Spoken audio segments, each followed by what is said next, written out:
महापुरुषों की बात सुनने से, उनकी किताबें पढ़ने से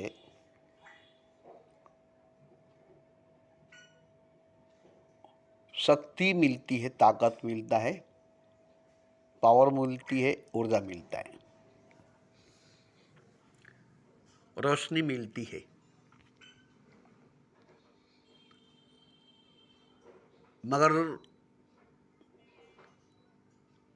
आपको महापुरुषों की बातें सुनने को, पढ़ने को मन नहीं करेगा, मन नहीं करेगा। आप किस्से कहानियां सुनने के लिए गीत, गजल, कव्वाली, भजन, कीर्तन, सत्संग, जलसा, मिलाद, तकरीर सुनने के लिए तैयार हो सकते हैं, मगर महापुरुषों की बातें सुनने को कभी मन नहीं करेगा, कभी मन नहीं करेगा। क्योंकि महापुरुषों की बातें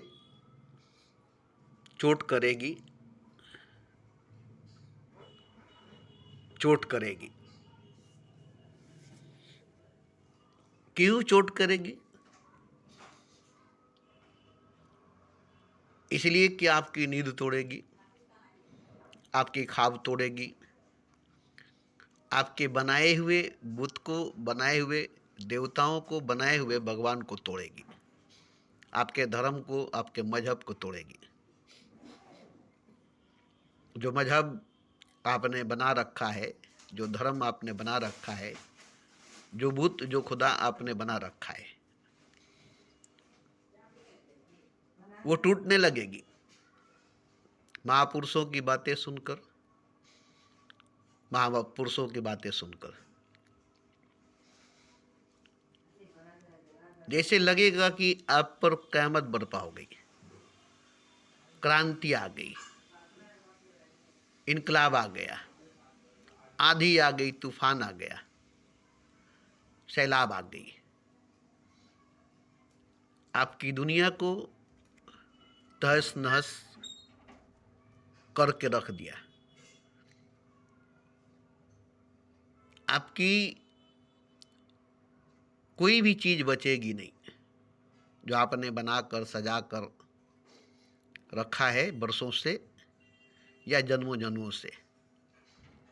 वो सब टूट टूट कर बिखरने लगेगी, वो सब टूट टूट कर बिखरने लगेगी और हाथ से सब निकलने लगेगी।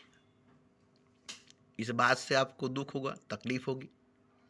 जन्मों जन्मों से हमने बनाकर, सजा कर रखा था,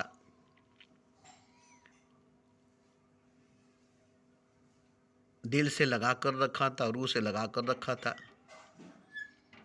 और आज ऐसी आंधी, ऐसी तूफान, ऐसी क़यामत बर्पा हुई कि सब टूट कर बिखर गई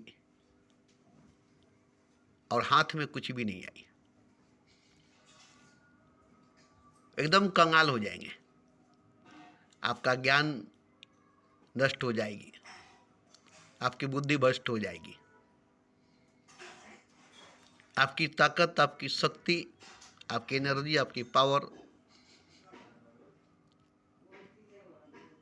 काम करना बंद कर देगी। हताश हो जाएंगे, उदास हो जाएंगे, मायूस हो जाएंगे, अंधेरे से भर जाएंगे, अंधकार से भर जाएंगे। गहन अंधकार, गहरा अंधेरा आपके चारों तरफ घेर लेगा। कहीं भागने की जगह नहीं मिलेगी, कहीं भागने का जगह नहीं मिलेगा। जिधर जाएंगे दिशाहीन अंधकार, रास्ता ही नहीं होगा, रास्ता ही नहीं होगा।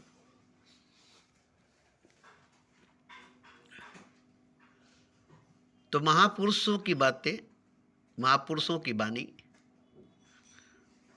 आपके लिए बड़ी नुकसानदेह है, हानिकारक है।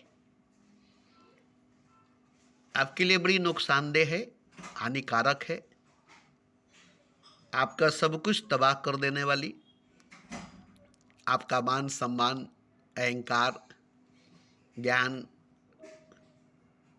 आपका सब कुछ भ्रष्ट कर देगी, नष्ट कर देगी, मिटा कर रख देगी।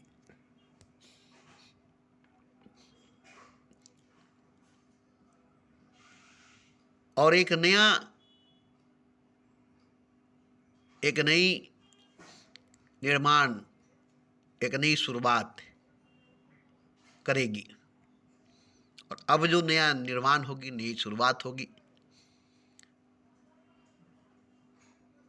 तो ये कभी टूटने वाली नहीं होगी, मिटने वाली नहीं होगी, खत्म होने वाली नहीं होगी, बर्बाद होने वाली नहीं होगी। क्योंकि ये सत्य से, सच्चाई से बनी होगी। माया से, झूठ से, भ्रम से, धोखा से, चिटिंगबाजी से, 420 से नहीं बनी होगी।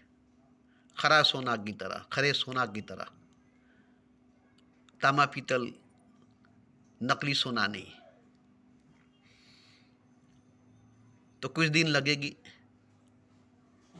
कुछ दिन लगेगा, मगर जब पूरी तरह से आपकी तख्लीक हो जाएगी, आपकी निर्माण हो जाएगी, तो आप एक महान इंसान ही नहीं बल्कि भगवान हो जाएंगे। ऐसे आप अमीर थे, राजा थे, ज्ञानी थे, बुद्धिमान थे, वैज्ञानिक थे, साइंटिस्ट थे, मगर मनुष्य थे, इंसान थे। आप भगवान को भी जानते नहीं थे, खुदा को भी जानते नहीं थे। मानते थे कि खुदा है, भगवान है, मगर जानते नहीं थे कि भगवान क्या है, खुदा क्या है। जानते नहीं थे कि भगवान क्या है, खुदा क्या है। और अब आप ही खुदा बन गए, आप ही भगवान बन गए। जिसको जानते नहीं थे, जिसको पहचानते नहीं थे, मानते थे कि भगवान है, खुदा है, मगर क्या है, कैसा है, कौन है, जानते नहीं थे। और आप ही भगवान बन गए, आप ही खुदा बन गए। आप ही भगवान बन गए, आपकी खुदा बन गए।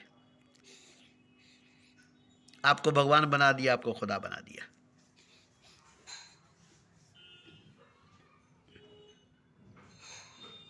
तो आप अगर महापुरुषों की बात, महापुरुषों की वाणी नहीं सुनेंगे तो आप भ्रम में जिएंगे, वहम में जिएंगे, धोखे में, ख्वाब में, सपने में, अंधेरे में, अज्ञानता में, माया में, झूठ में जिएंगे। सच में नहीं, हकीकत में नहीं, रियल में नहीं।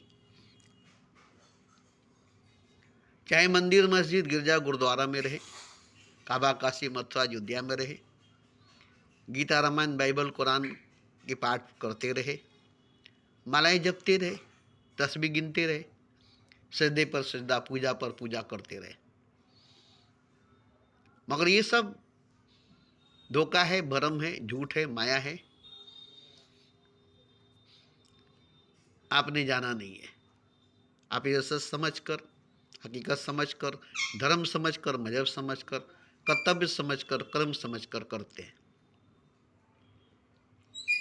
जब तक कोई सतगुरु, सच्चा गुरु से भेंट नहीं होती, मुलाकात नहीं होता, तब तक आपका भ्रम नहीं टूटता, वहम नहीं टूटता, अहंकार नहीं टूटता, आपका सनम नहीं टूटता, बुत नहीं टूटता, खुदा नहीं टूटता। आपकी बनाई हुई दुनिया, आपकी बनाई हुई नियम कानून, आपका बनाया हुआ खुदा सब बचा रहता है। जिसे सजाकर, संवार कर रखते हैं अपने अंदर, अपने भीतर। मगर जैसे ही सदगुरु, सच्चा गुरु आपको मिलता है, तो चोट करता है पहले, चोट करता है पहले, बुरा लगता है, बुरा लगता है। जिसकी दुनिया उजड़ेगी उसको बुरा नहीं लगेगा, जिसका दीन उजड़ेगा उसका बुरा नहीं लगेगा, जिसकी मजहब, जिसका धर्म उजड़ेगा, जिसका बुत, जिसका खुदा टूटेगा, जिसका नियम कानून टूटेगा, जिसकी आदत, जिसकी हॉबी छूटेगी, उसको बुरा नहीं लगेगा। बहुत बुरा लगता है, बहुत बुरा लगता है। बुरा तो इतना लगता है कि जैसे सदगुरु, सच्चा गुरु बहुत बड़ा दुश्मन है। दुश्मन भी ऐसा नुकसान नहीं करता, दुश्मन भी ऐसा नुकसान नहीं कर सकता।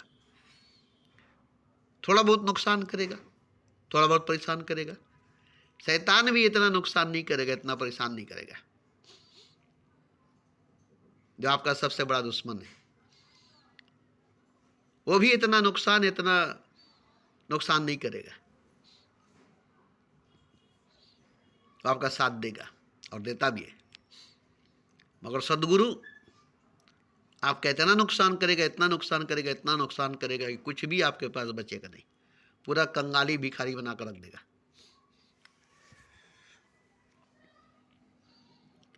कबीरदास कहीं से गुजर रहे थे तो एक भक्त भंडारा चला रहा था, तो खाना बना रहा था, तो लकड़ी गीली थी और गीली लकड़ी में चूंटी बहुत लगी हुई थी।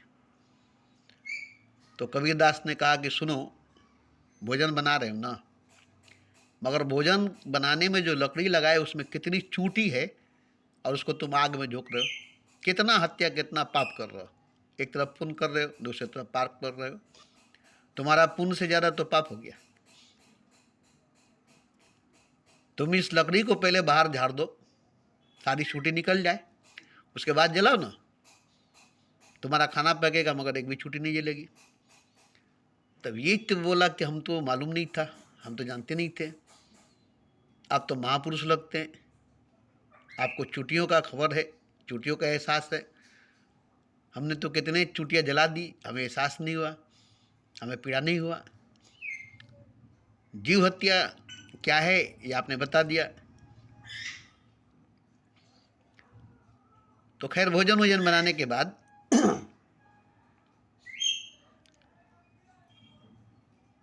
भोजन कराया, भोजन किए, उसके बाद वो चले गए।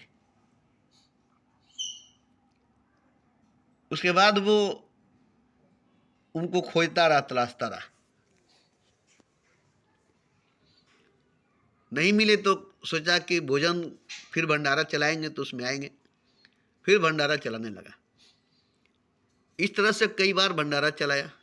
धीरे धीरे धीरे धीरे उसके सारे पैसे, सारे खजाने खाली हो गए, भिखारी बन गया, भिखमंगा बन गया। अब अपने ही खाने के लिए कुछ नहीं,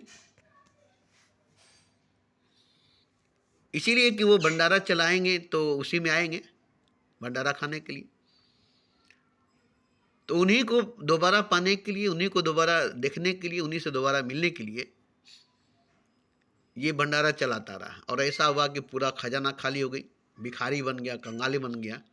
अब अपने खाने के लिए नहीं, अपने खाने के लिए नहीं। तो पति पत्नी दोनों ने कहा कि चलिए रात में हम लोग गंगा में डूब कर जान दे दे।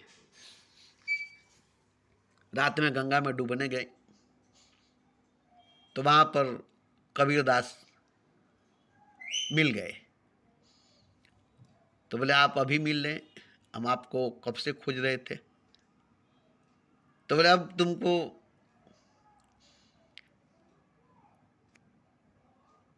मैं मिला, क्यों मिला, अब तुमको मिला मैं, क्यों मिला, इसलिए कि तुम्हारे पास अब कुछ नहीं है, तुम्हारा सब कुछ लूट गया, तुमने सब कुछ लुटा दिया, अब तुम्हारे पास कुछ है ही नहीं, इसलिए मैं तुमसे मिलने आया हूँ, और मेरे पास भी कुछ नहीं है, मेरे पास भी कुछ नहीं है। अब मेरी कहानी सुनो। मेरे घर सत्संग सुनने रोज आते थे, हम रोज खाना खिलाकर भेजते थे, कर्जा लेकर के, कर्ज लेकर के। कर्ज चुकाने के लिए पत्नी को दुल्हन बनाकर ले गया। बनिया बोला कि हमारी उधार चुकाना है, आप अपनी पत्नी को हमारे लिए सजा धजा कर ले जाइए, हम एक रात में आपका सारा कर्जा चुकता कर देंगे। एक रात के लिए आप अपनी पत्नी मुझे दे दीजिए। वो दुल्हन बना करके कंधा पर बैठा करके बारिश में लेकर पहुँचे और अपने बाहर आंगन में बैठे रहे। सौदागर ने देखा बड़ी खूबसूरत सुंदर स्त्री कबीरदास की पत्नी। तो बोला तुम इतनी बारिश में आई कैसी? तो बोला ये मेरे शोहर खुद लेकर आए, मेरे पति खुद लेकर आए। ऐसा कैसे हो सकता है? जाकर देखे तो आंगन में कबीरदास बैठे हैं। बोले आप? बोले हाँ। आप अपने पत्नी को लेकर के आए? तो बोले जैसा मैंने वचन दिया था, जैसा मैंने वादा किया था, तुमने कहा था कि एक रात के लिए आप अपनी पत्नी को दे दीजिए, मैं आपका सारा कर्ज चुकता कर दूंगा। तो क्या है, एक पत्नी एक रात के लिए आपको दे देंगे तो हमारा सारा कर्जा चुकता हो जाएगा। तो हमने अपनी पत्नी को एक रात के लिए दे दिया, उसने अपना सारा कर्जा माफ कर दिया और पत्नी को लौटा दिया। तो हम तो इतने कर्जदार थे, लोगों को खिला रहे थे, सत्संग सुना रहे थे और अंत में चुकाने के लिए अपने पत्नी को ही ले जाकर उसका हवाले कर दिए।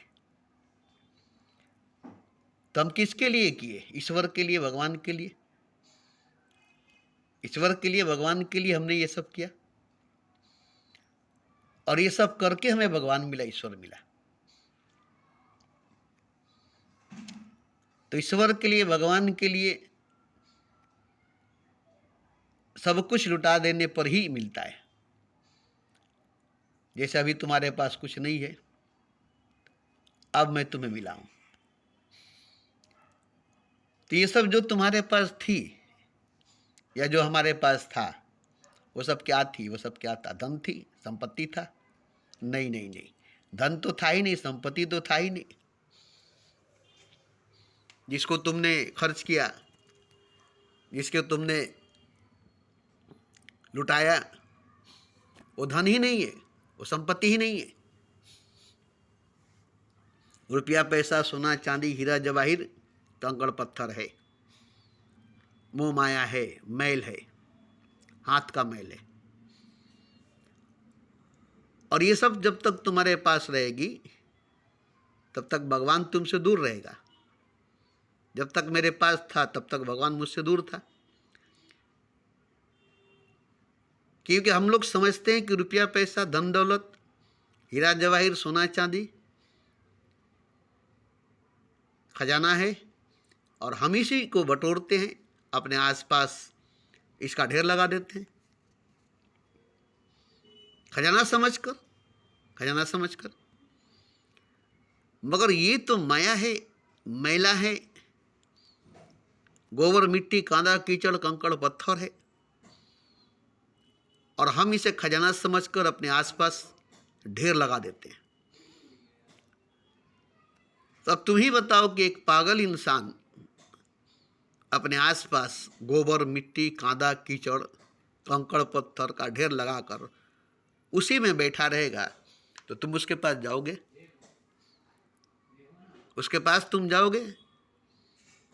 चारों तरफ गोबर, मिट्टी, कांदा, कीचड़, कंकड़, पत्थर, कागज, लोहा, लक्कड़ अपने चारों तरफ अपने ऊपर लगा कर रखा रहेगा तो तुम उसे पागल ही न कहोगे? वो पागल ही न होगा? रास्ते पर देखते हो ना पागल को, पूरा मैला कुचैला कपड़ा पहनकर और गोबर मिट्टी से लिप लगाकर, लोहा लक्कड़, कागज पत्तर कंकड़ पत्थर बटोर कर वो समझता है कि मैं मालदार हूँ। लोग उसे क्या समझते हैं कि वो पागल है, मगर वो समझता है कि मैं मालदार हूँ। वो मालदार समझता है अपने आप को और दुनिया उसको पागल समझती है।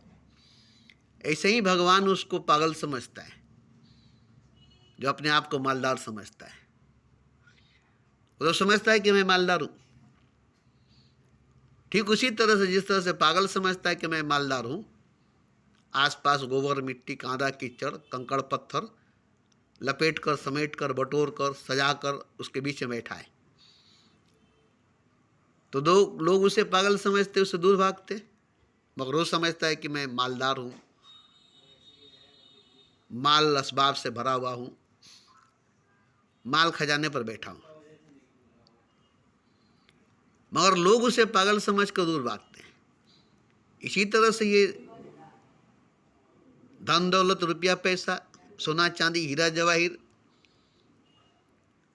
ये सब ठीक उसी तरह से है जिस तरह से कंकड़ पत्थर लोहा लक्कड़ कागज पत्थर गोबर मिट्टी चारों तरफ से सजा कर एक पागल बैठा है। तो ऐसे ही ये जो सारे धनवान हैं जो समझते हैं कि हम धनवान हैं, मगर धन उसके पास है कहाँ? असली धन उनके पास है कहाँ? क्योंकि जो धन है वो माया है।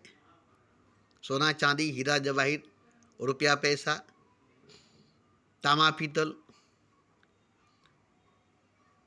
घर बाड़ी जमीन जायदाद जागीर ये सब कुछ क्या है? ये सब कुछ क्या है? ये सब कुछ गोबर मिट्टी कादा कीचड़ कंकड़ पत्थर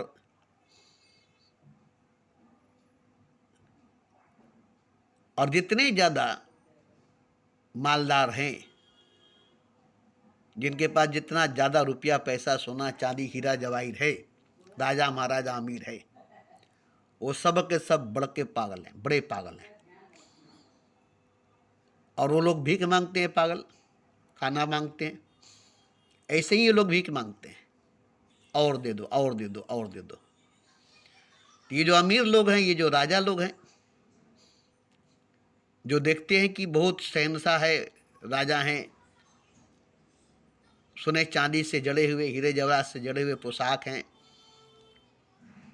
ताज है तख्त है लालो जवाहर है रियासत है सल्तनत है हुकूमत है ताकत है फौज है,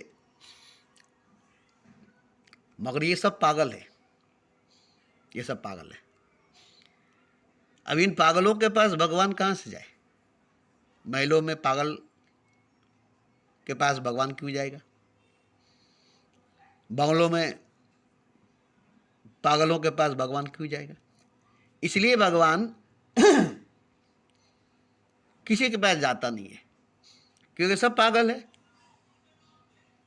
अमीर बड़ा पागल है, राजा उससे बड़ा पागल है, गरीब भी पागल है, उसके पास भी यही सब है, भिखारी भी पागल है, उसके पास भी यही सब है। तो ये चारों पागल है। भिखारी के पास भी वही रुपया पैसा है, गरीब के पास भी वही रुपया पैसा है, अमीर के पास भी वही रुपया पैसा है, राजा के पास भी वही रुपया पैसा है।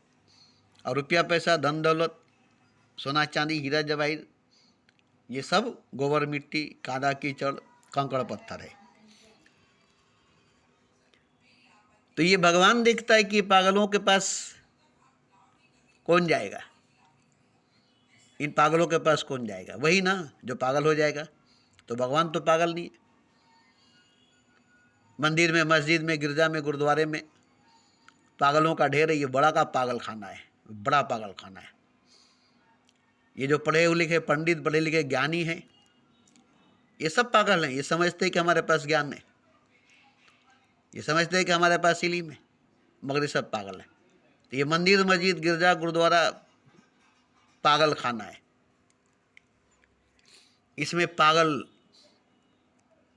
आते हैं, जैसे पागल खाने में पागल आते हैं, ऐसे ही पागल खाना है। और ऐसा पागल खाना है जिसमें कोई इलाज करने वाला डॉक्टर नहीं है, कोई इलाज करने वाला डॉक्टर नहीं है। तो पूरा दुनिया तो पागल खाना है, पूरा दुनिया में तो पागल है। देखिए बड़ी अजीब लगता है, 18,000 मखलूक़ात, 84 लाख यूनिया, ये जीव हैं, मखलूक हैं, सह हैं, प्राणी हैं, मगर इंसान नहीं है, मनुष्य नहीं है। और जो इंसान है, मनुष्य है, वो पागल है। जो इंसान है, जो मनुष्य है, वो पागल है। अजीब बात लगता है। एक तो पहली नंबर बात कि 18,000 मखलूक़ात, 84 लाख यूनिया, सब जीव हैं, प्राणी हैं, सह हैं, मखलूक़ात हैं। उनको कोई होश व हवास नहीं, उनमें कोई चेतना नहीं, उनको कोई होश व हवास नहीं, उनमें कोई चेतना नहीं। और मनुष्य है, इंसान है तो पागल है। मनुष्य है, इंसान है तो पागल है। बुद्ध जब महल छोड़कर निकले तो महल के साथ साथ धन दौलत, हीरा जवाहिर, माँ बाप, बीवी बच्चों को भी छोड़ दिए। ऐश आराम की ज़िंदगी, मौज मस्ती की ज़िंदगी, सुख शांति की ज़िंदगी, एक अच्छी भली ज़िंदगी को छोड़कर निकल गए। सबने उन्हें पागल कहा। अच्छा खासा राजा थे, अच्छी खासी राज थी, किसी चीज़ की, किसी बात की परेशानी नहीं थी। माँ बाप लाड प्यार करने वाले, बीवी बच्चे प्यार करने वाले, रियाया मानने वाले, धन दौलत, रुपया पैसा, हीरा जवाहिर बिखरे पड़े थे। और ये सब छोड़कर जब निकल गए तो लोगों ने उन्हें पागल कहा। मगर जब तक वो पागल थे तब तक ही वो इन सब को पकड़ कर बैठे थे, इन सब को लेकर बैठे थे। मगर जब जरा सा ठीक हुए तो उनको समझ में आ गया, क्योंकि जब भी कोई पागल ठीक होगा, जब भी कोई पागल ठीक होगा तो उस जगह, उस स्थान से भागेगा जहां वो बैठता है, गोबर मिट्टी कांदा कीचड़ मैला कुचैला पहनकर। जहां ठीक होगा, जैसे ठीक होगा, वो फौरन वहां से भागेगा। सबसे पहले नहाएगा धोएगा, अपना हुलिया बदलेगा,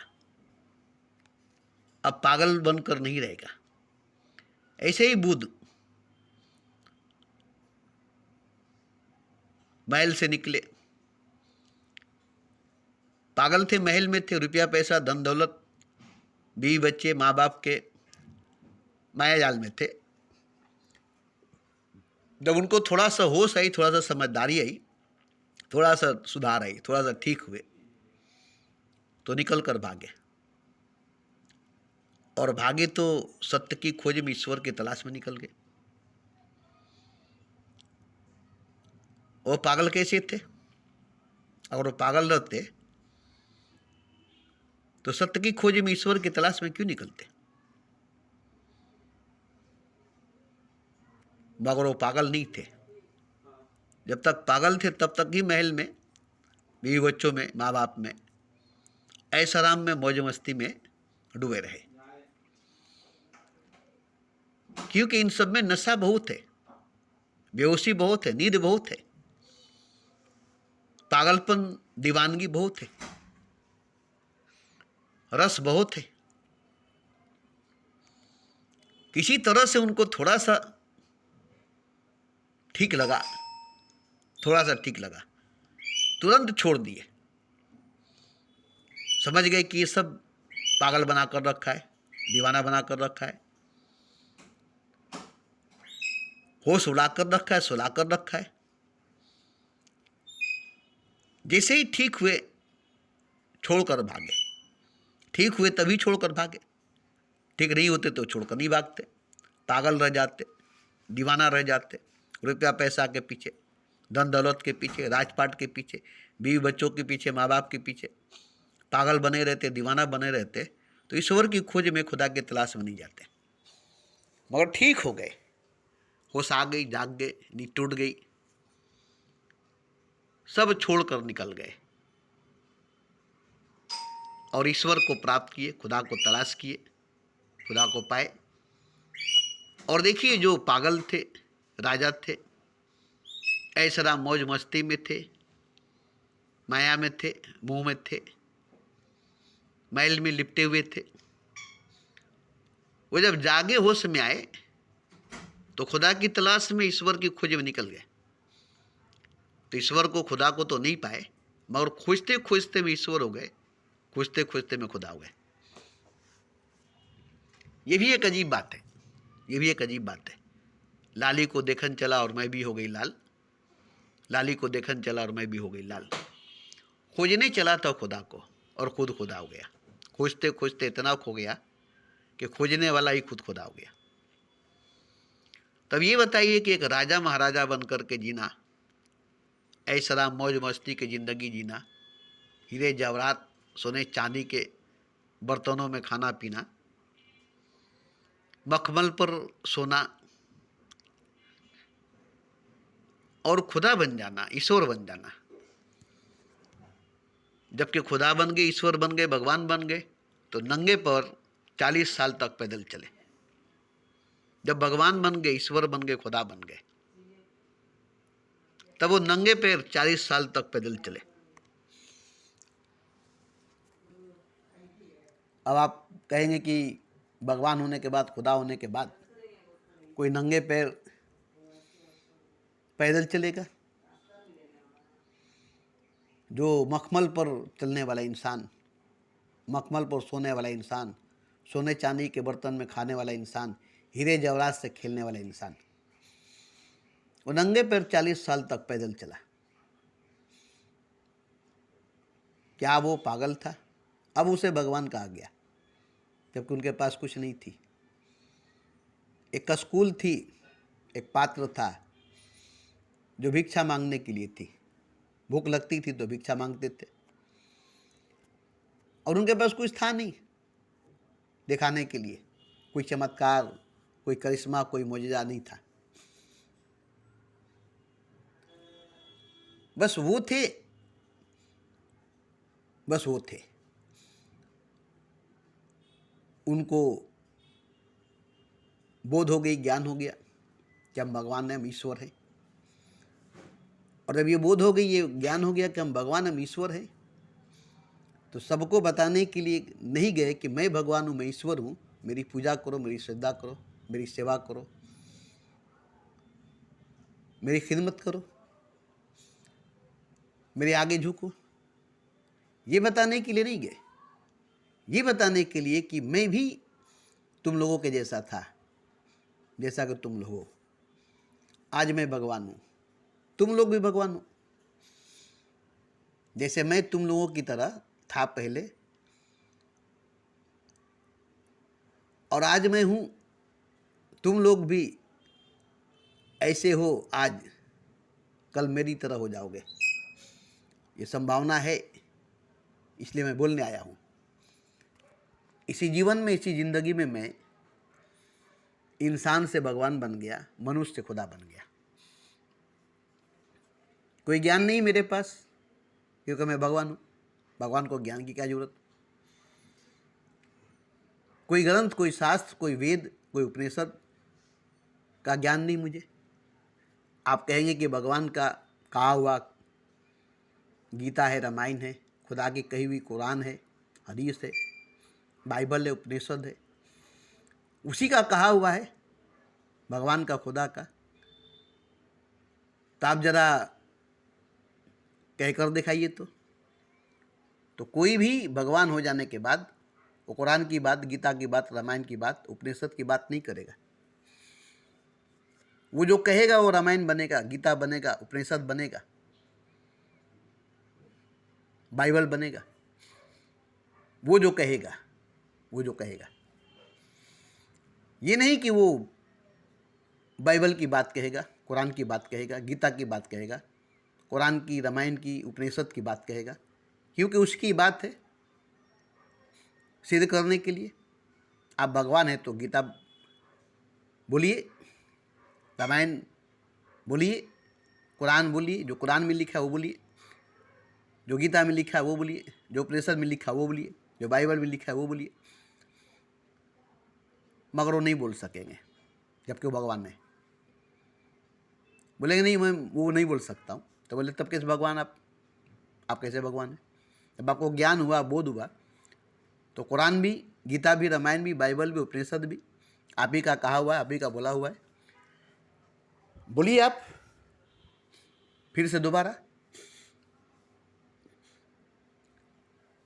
तो एक बात अगर मैं कहूँ कि भगवान अगर गीता, रामायण, बाइबल, कुरान, उपनिषद की बात कहेगा तो आप उसे भगवान कहेंगे।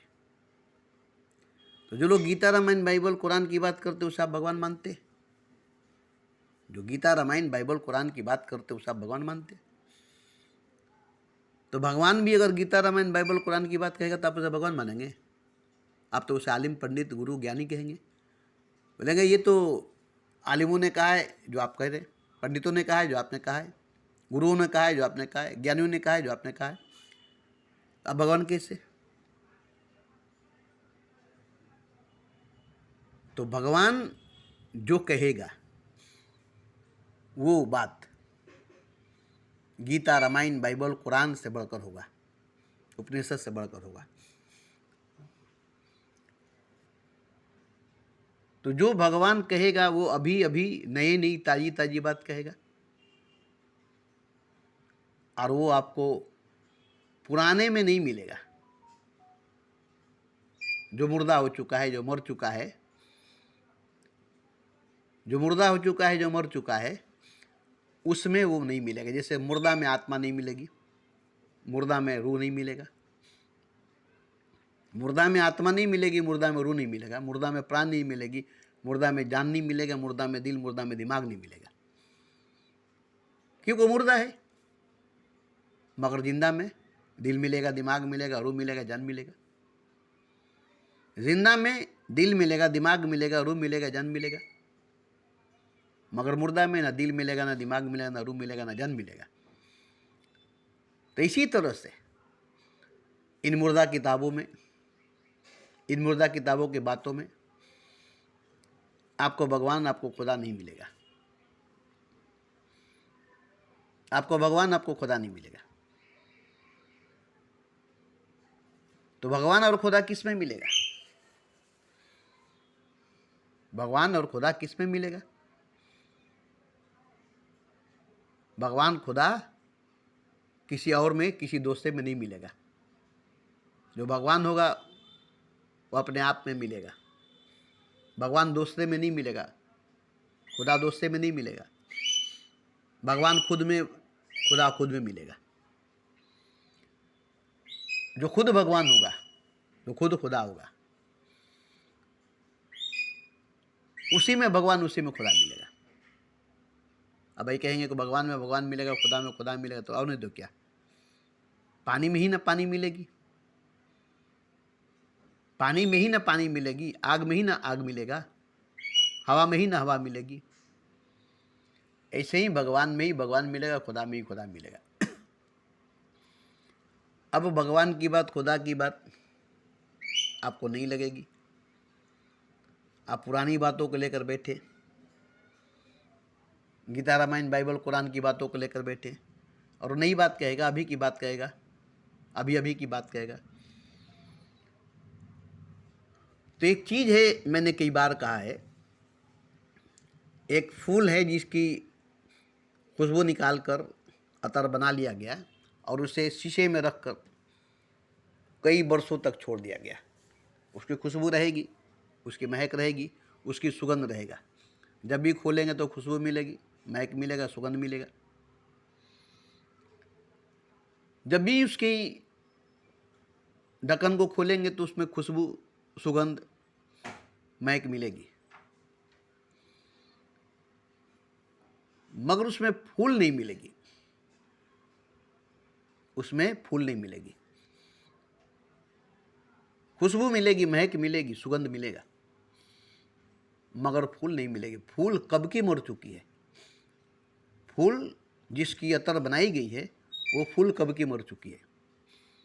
ये उसकी अतर है जिसमें खुशबू फूल की है, महक फूल की है, सुगंध फूल की है। तो सुगंध मिलेगी, खुशबू मिलेगी, महक मिलेगी, मगर फूल नहीं मिलेगा।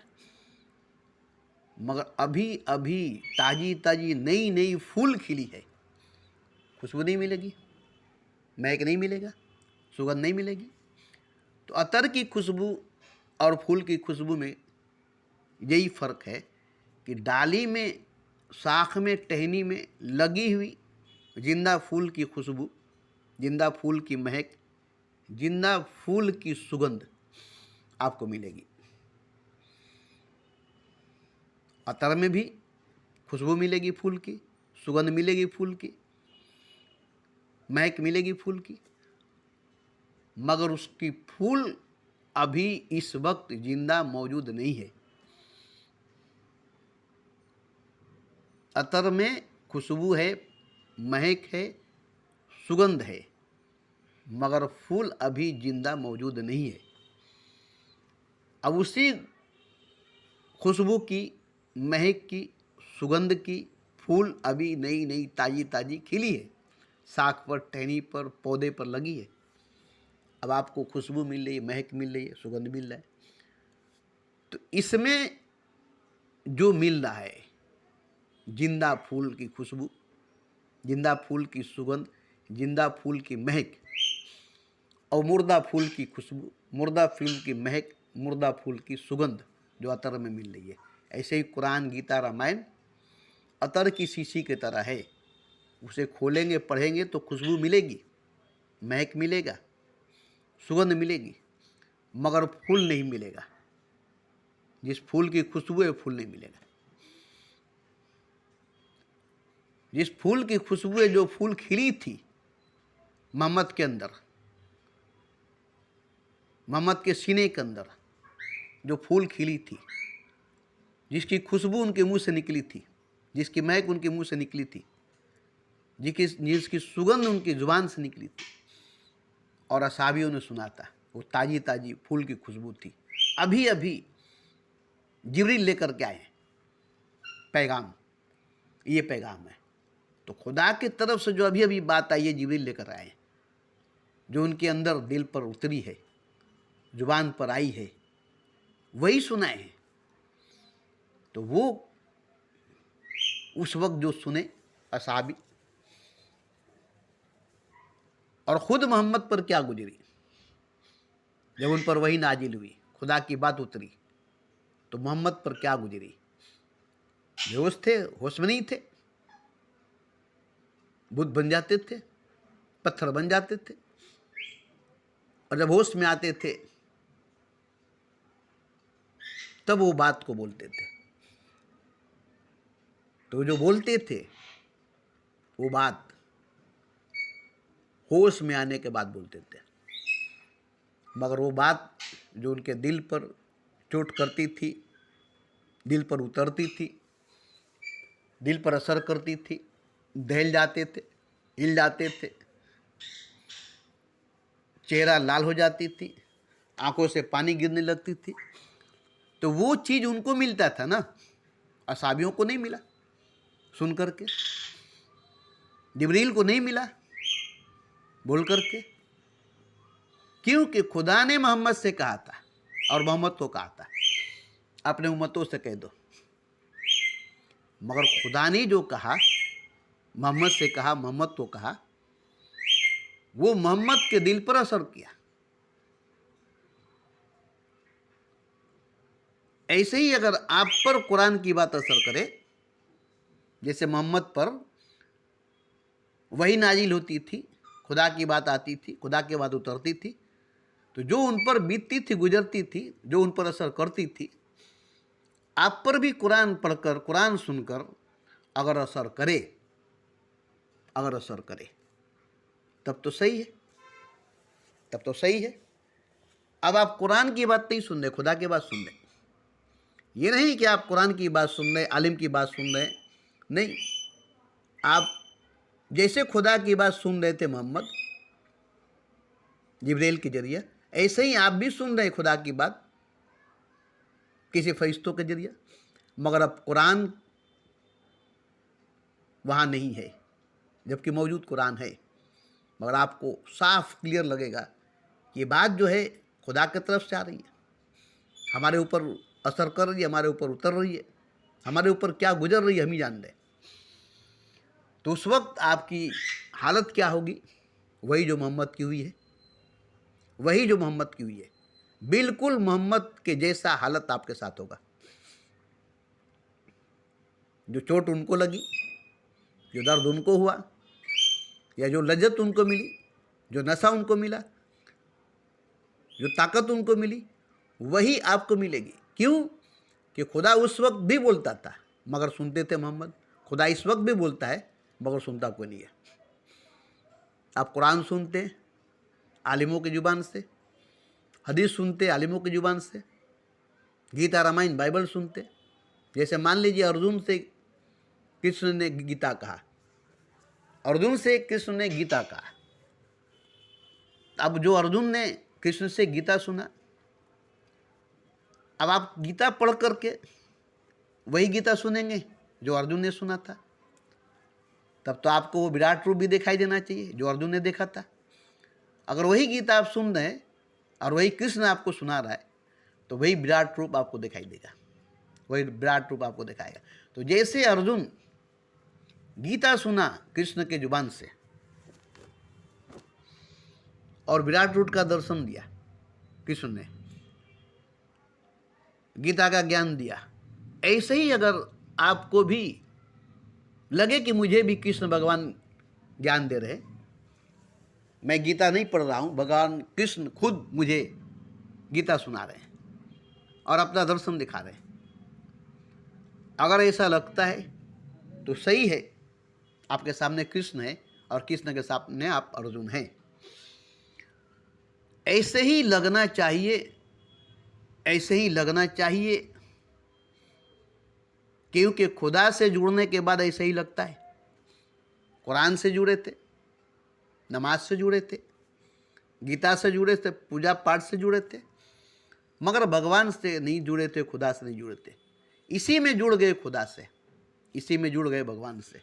तो अब वही दृश्य सामने आ जाएगी जो अर्जुन और कृष्ण की थी महाभारत में, वही नज़ारा सामने आ जाएगी जो मोहम्मद और खुदा की थी 1400 वर्ष पहले। इसका सबूत आपको आपकी आंखें देगी, आपकी रूह, आपकी आत्मा देगी, आपकी रूह, आपकी आत्मा देगी, आपका मन देगी, आपकी बुद्धि देगी, आपकी रोआ रोआ देगी। इसके लिए किसी सबूत की जरूरत नहीं पड़ेगी, किसी गवाह की जरूरत नहीं पड़ेगी। इसलिए अल्लामा इकबाल ने कहा, कुरान जब तक तुझ पर नजूल न हो तब तक तू कुरान तो पढ़ लेगा मगर साहिब कुरान नहीं होगा। कुरान खा होगा, साहिब कुरान नहीं होगा। तो नुजूल हो कुरान तुझ पर तो तू साहिब कुरान है, नहीं तो तू कुरान खा है, नहीं तो तू कुरान खा है। तो इसी तरह से मैं बार बार बोलता हूँ कि खुदा हर वक्त मौजूद है, हर जगह मौजूद है। उसकी मुंह से, उसकी जुबान से उसकी बात सुनिए ना, शौक़ पैदा कीजिए। निगाह शौक़ को अक्सर नए मंजर दिखाती है, कई पर्दे गिराती है, कई पर्दे उठाती है,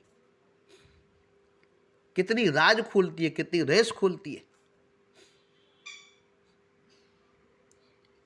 तो शौक़ पैदा कीजिए कि हम सुनेंगे अपनी कान से, खुदा की जुबान से खुदा की बात,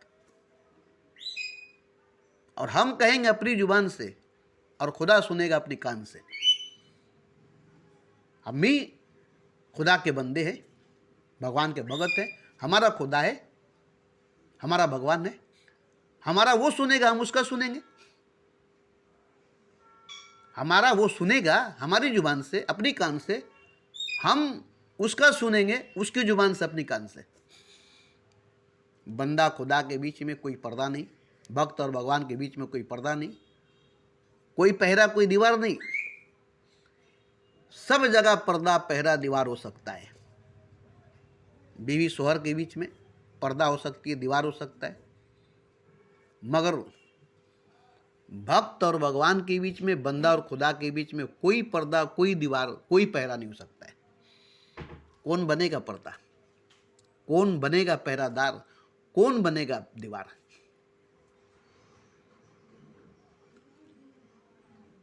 तो यहां देखिए, ये सब नौजवानी में होनी चाहिए, कम उम्र में होनी चाहिए। इश्क मोहब्बत नौजवानी में होती है तो मुकम्मल होती है, और बुढ़ापे में तो होगी नहीं। होगी तो जवानी में होगी, नौजवानी में होगी, कम उम्र में होगी, 16 बरस 18 बरस के बीच में होगी। शुरू नया नया नौजवान होंगे तब होगी, तब खुदा से मोहब्बत होगी, खुदा से इश्क होगा। तब ना जिंदगी भर खुदा की इश्क में, खुदा की मोहब्बत में पागल और दीवाना होंगे। एक जिंदगी जिएंगे खुदा से इश्क करके, खुदा से मोहब्बत करके।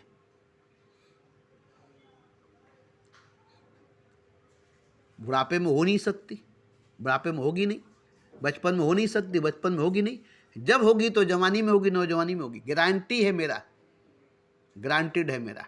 16, 17, 18, 20 के अंदर अगर नहीं हुआ तो कभी नहीं होगा, अगर नहीं हुआ तो कभी नहीं होगा। होगा तो 16 से 20 के अंदर ही होगा, और ये पूरी चलेगी जिंदगी भर, मरने के बाद भी। इश्क कभी ख़त्म नहीं होगा। अयाशी नहीं है इश्क, अयाशी नहीं है इश्क, है अयाशी नहीं है, मौज मस्ती नहीं है, कोई बीमारी, कोई रोग नहीं है जिसे कोई ख़त्म कर देगा। इश्क है जो ख़त्म नहीं होगा, शुरू हो जाएगा, ख़त्म नहीं होगा, शुरू हो जाएगा, ख़त्म नहीं होगा। और इश्क ही बंदे को बंदा से खुदा करेगा, प्रेम ही भक्त को भक्त से भगवान करेगा। क्यों? इश्क बड़ा करेगा, अजीम करेगा, खुदा करेगा। भक्ति महान करेगा, भगवान करेगा। तो ये मैं जो रोज़ रोज़ बोलता हूँ, आपको सुनने में अजीब लगता होगा, क्योंकि मैं मजहब से, धर्म से, गीता, रामायण, बाइबल, कुरान से, पीर पैगंबर, अवतार से अलग हटकर बात करता हूँ। आपको लगेगा अरे ऐसे बात पैगंबरों ने, अवतारों नहीं कहा, गीता, रामायण, बाइबल, कुरान ने नहीं कहा, और ऐसा कहते हैं। मगर इस बात को देखिए, इस बात को देखिए कि मैं जो बोल रहा हूँ, आप जो सुन रहे हैं, ये सीधा सीधा, ताज़ा ताज़ा, नया नया खिला हुआ फूल का खुशबू है, जलते हुए दिए का रोशनी है। बुझे हुए दिए का रोशनी नहीं है, मुरझाए हुए फूलों का खुशबू नहीं है। अभी मैं जिंदा हूँ, हयात में हूँ, अभी मैं जिंदा हूँ, हयात में हूँ, और अभी मैं जो बोलता हूँ खुदा से सुनकर, खुदा से सुनकर, संगे संग बोलता हूँ, संगे संग। ये नहीं कि सुनने के बाद याद करके फिर बोलूँगा, नहीं, फिर तो वही हो जाएगी ना। जैसे खुशबू में फूल निकलती है, खिलती है, तो खुशबू जो निकलती है, महक जो निकलती है, सुगंध जो निकलता है, वो फूल के अंदर से नहीं आती, बहारों के भीतर से आती है। बहारें लेकर आती है खुशबू, बहारें लेकर आती है सुगंध, बहारें लेकर के आती है महक। फूल तो एक जरिया है। चिराग से जो रोशनी आती है, चिराग तो एक जरिया है। रोशनी तो तेल से आती है, तेल के अंदर से आती है,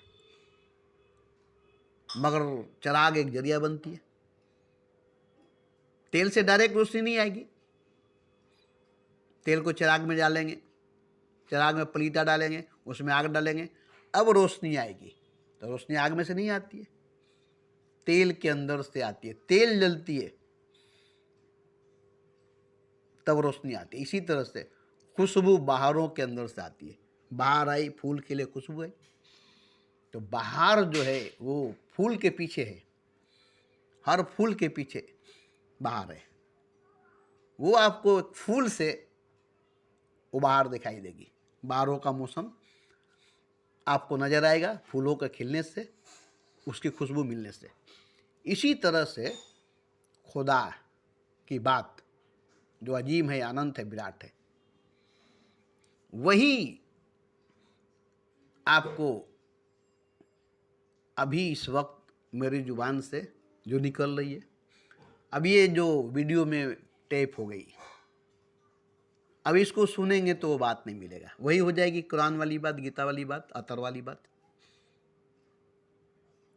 अभी बैठे बैठाए मेरे संग, मेरे साथ जुड़कर सुनेंगे तो ताजी फूल की खुशबू, जलती हुई चिराग की रोशनी आपको मिलेगा। अब इसको वीडियो में सुनेंगे तो सोचेंगे कि वही मिल जाए, तो नहीं मिलेगा। वीडियो में वो चीज़ नहीं मिलेगा, नहीं मिलेगा, नहीं मिलेगा। अभी इस वक्त जो मैं बोल रहा हूँ, संग संग अगर आप बैठ कर सुने, मगर मैं तो अकेला तन्हा घर में रूम बंद करके बोलता हूँ, किसी को बैठा कर नहीं, किसी के साथ बैठ कर नहीं, किसी को बैठा कर नहीं, किसी के साथ बैठ कर नहीं, अकेला तन्हा बंद रूम में। देखिए कोई नहीं है, पूरा रूम खाली है। जब भी मैं बोलता हूँ अकेले तन्हा बैठ कर के बोलता हूँ। किसी को बैठा कर, किसी को साथ लेकर मैं नहीं बोलता हूँ। उस वक्त मैं खुदा से नहीं जुड़ता हूँ, उस वक्त मैं खुदा से नहीं जुड़ता हूँ। तो जब खुदा से जुड़ता हूँ तो फिर तन्हा अकेला हो जाता हूँ, तन्हाई में अकेले में बैठ जाता हूँ। और ये सब सुनता हूँ और बोलता हूँ और इसको रिकॉर्डिंग कर देता हूँ, इसलिए कि कभी आप भी खुदा से जुड़ सके मेरी तरह, खुदा से जुड़ सके मेरी तरह, और सुन सके खुदा की बात, खुदा की जुबान से, अपनी कान से, जैसे मैं सुनता हूँ वैसे। तब आपको वो चीज़ मिलेगी जो मुझे मिलता है, तब आपको वो चीज़ मिलेगी जो मुझे मिलता है। और ऐसे मैं 24 घंटा सुनता हूँ, रात दिन 24 घंटा खुदा की बात, खुदा की जुबान से सुनता हूँ। क्यों? कि वो ऐसा पागल है कि 24 घंटा बोलता है, 24 घंटा बोलता है। उससे ज़्यादा बोलने वाला कोई नहीं है, उससे ज़्यादा बोलने वाला कोई नहीं है। हालांकि वो मौन है, चुप है, खामोश है, फिर भी वो मौन में, चुप में, खामोश में इतना बोलता है। कभी मुंह खोलता नहीं है, फिर भी बोलता है। कभी मुंह खोलता नहीं है, फिर भी बोलता है। नहीं बोलकर इतना बोलता है, नहीं बोलकर इतना बोलता है। बोलकर कितना बोलेगा, बोलकर कितना बोलेगा। उसका अंग अंग बोलता है, उसका रोम रोम बोलता है। उसके मुंह से, उसके जुबान से बोलने की जरूरत नहीं, उसके मुंह से, उसके जुबान से बोलने की जरूरत नहीं। उसका अंग अंग, उसका रोम रोम बोलता है। एक गूंज होती है, 24 घंटा गूंजती है, उसके अंदर से निकलती है, उसके अंदर से बहती है। उसके लिए उसको जुबान खोलने की जरूरत नहीं हो, तो मौन है, चुप है, खामोश है। ये उसकी वाइब्रेशन, उसकी तरंग है जो ऐसे ही बहती रहती है। जो जुड़ जाएगा उसको मिलेगा। जैसे दरिया में पानी बहती है, जब जाए नहाए, जब जाए फींचे, जब जाए पिए, वो तो बह रही है ऐसे ही, वो तो बह रही है ऐसे ही। नदी बहती है, दरिया बहती है। अब आप घर में बैठे हैं, घर में नहा रहे हैं, नदी बहती है, दरिया बहती है। अब घर में बैठे हैं, घर में नहा रहे हैं, तो नदी को, दरिया को कहाँ से पाएंगे? तो इसी तरह से है, जब नदी से, दरिया से जुड़कर उसमें नहाएंगे तो वो मज़ा घर में नहा कर नहीं मिलेगा। घर में ज़िंदगी भर नहाए, दरिया में नहा कर देखिए, नदी में नहा कर देखिए, वो जिंदा है ना, वो जिंदा है। जिंदा पानी दरिया में है, जिंदा पानी नदी में है। उस पानी में नहाएंगे तो जिस्म में जान आ जाएगा। उस दिन लगेगा कि हम आज नहाए हैं। ये टंकी में मुर्दा पानी, हौज का मुर्दा पानी, जमा हुआ पानी, इस पानी से नहाएंगे जितना भी आपको लगेगा नहीं कि मैं नहाया हूँ। मगर जिंदा पानी जो दरिया में बहती है, नदी में बहती है, जोश में, जुनून में, उसमें जान है, उसमें ताकत है। नहाएंगे तो आप में जान, आप में ताकत आ जाएगी। ऐसे ही खुदा की बात को खुदा की ज़ुबान से सुनेंगे, अपनी कान से सुनेंगे, उससे लगाव रखेंगे, उससे लगाव करेंगे, उससे जुड़ेंगे। बस इसीलिए मैं बोलता हूँ ताकि आप भी जुड़े, आपके अंदर शौक़ पैदा हो, लगाव पैदा हो और आप भी जुड़ जाए।